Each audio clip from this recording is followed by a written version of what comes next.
బోయినపల్లి మండలంలోని మర్లపేట, విలాసాగర్, నర్సింగాపూర్ తదితర గ్రామాల్లో ప్రభుత్వం ఆధ్వర్యంలో ఏర్పాటు చేసిన వరిధాన్యం కొనుగోలు కేంద్రాలను సోమవారం రోజున చొప్పదండి శాసనసభ్యులు సుంకే రవిశంకర్ ప్రారంభించారు.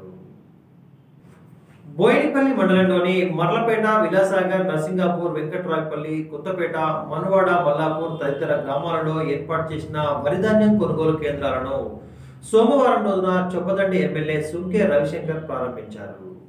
తెలంగాణ రాష్ట్రంలో వర్షాకాలంలో సాగైన వరిధాన్యంతో పాటు పత్తి, మొక్కజొన్న పంటలను పూర్తిగా రాష్ట్ర ప్రభుత్వమే కొనుగోలు చేస్తుందని ఈ సందర్భంగా ఆయన స్పష్టం చేశారు. పంటలకు పెట్టుబడి అందించడం దగ్గర నుండి పంటల కొనుగోలు వరకు ప్రతి విషయంలో తెలంగాణ రైతులను కాపాడుకోవాలనేదే ప్రభుత్వ ఉద్దేశమని రవిశంకర్ పేర్కొన్నారు. ఐకేపీ కేంద్రాలు, కోఆపరేటివ్ సొసైటీలు, మార్కెటింగ్ శాఖ ద్వారా రైతుల వరిధాన్యాన్ని పూర్తిగా కొనుగోలు చేస్తుందని, రైతులు తొందరపడి తక్కువ ధరకు ధాన్యాన్ని అమ్ముకొని నష్టపోవద్దని అన్నారు. ధాన్యంలో 17% తేమకు లోబడి తీసుకొస్తే ఏ గ్రేడ్గా రకానికి క్వింటాలకు 1888 రూపాయల గిట్టుబాటు ధర అందిస్తామనే సందర్భంగా వివరించారు.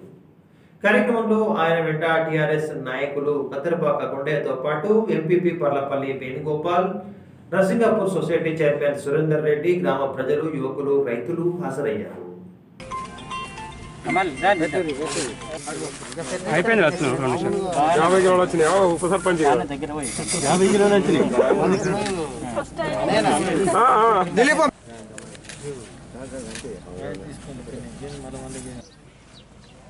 చొప్పదండి, అదేవిధంగా రామడుగు, గంగాధర, బోయినపల్లి మండలంలో ఒక 7 గ్రామాలను ఇవాళ ధాన్యం కొనుగోలు సెంటర్లను ప్రారంభించుకోవడం జరిగింది. సర్వత్రా రైతాంగం అంతా కూడా హర్షాన్ని వ్యక్తం చేస్తూ ఉన్నారు. మరి 2014 కంటే ముందు తెలంగాణ రాష్ట్రంలో ఉన్నటువంటి పరిస్థితి, తెల్లారి లేస్తే పేపర్లలో రైతుల ఆత్మహత్యలు, మరి బొంబాయో, భీమండో, మస్కటో, దుబాయ్ పోయేటువంటి దయనీయమైనటువంటి బతుకు తెరువు లేక పోయేటువంటి పరిస్థితి. అంటే సాగునీరు లేక, తాగడానికి కూడా సరిగా నీళ్లు లేక యావత్ తెలంగాణ ప్రజలందరూ కూడా, రైతాంగం అంతా కూడా ఇబ్బంది పడేటువంటి పరిస్థితి. కానీ తెలంగాణ రాష్ట్రం వచ్చిన తర్వాత గౌరవ ముఖ్యమంత్రి గారు కల్వకుంట్ల చంద్రశేఖరరావు గారు తీసుకున్నటువంటి అనేక గొప్ప నిర్ణయాల వల్ల, ఒక చారిత్రాత్మక నిర్ణయాల వల్ల కాళేశ్వరం లాంటి ప్రాజెక్టు ఒక 3.5 సంవత్సరాలలో భారీ ఎత్తిపోతల పథకం ఇది. దీన్ని పూర్తి చేసుకొని మరి ముఖ్యంగా మా నియోజకవర్గం ప్రతి సంవత్సరం కరువు మండలాలుగా ప్రకటించబడేటువంటి మండలాలు 6 మండలాలు కూడా ప్రతి సంవత్సరం కరువు మండలాలు ప్రకటించబడుతుండే 2014 కంటే ముందు.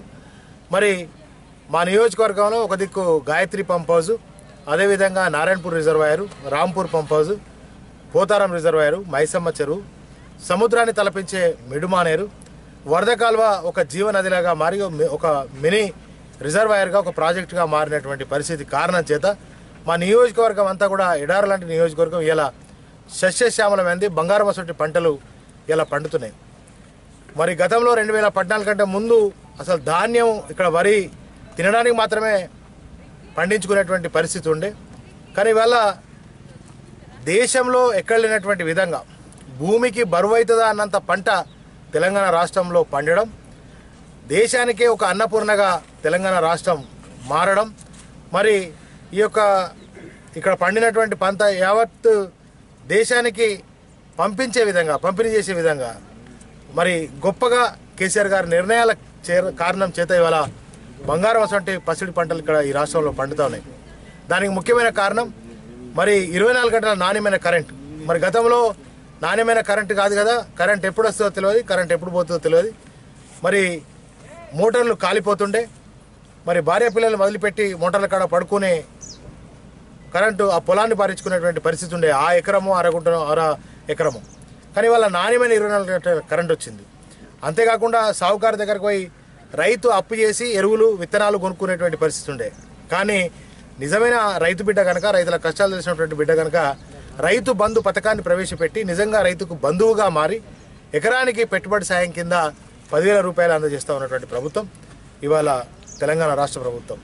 అంతేకాదు దేశ చరిత్రలో, ప్రపంచ చరిత్రలో దేశానికి అన్నం పెట్టే రైతన్న చనిపోతే 1 రూపాయి అంటే 1 రూపాయి కూడా ఇచ్చేటువంటి ప్రభుత్వం ప్రపంచ చరిత్రలో ఎక్కడ లేదు. కానీ ముఖ్యమంత్రి గారు దేశానికి అన్నం పెట్టే రైతన్న చనిపోతే వారి కుటుంబం వీధి పాలు కావద్దని చెప్పి మరి రైతాంగానికి రైతన్నకు ఆ కుటుంబానికి చాలా పెద్ద గొప్ప భరోసా ఇచ్చే విధంగా 5 లక్షల బీమా ఇచ్చి ఆదుకుంటున్నటువంటి ప్రభుత్వం ఇలా తెలంగాణ రాష్ట్ర ప్రభుత్వం.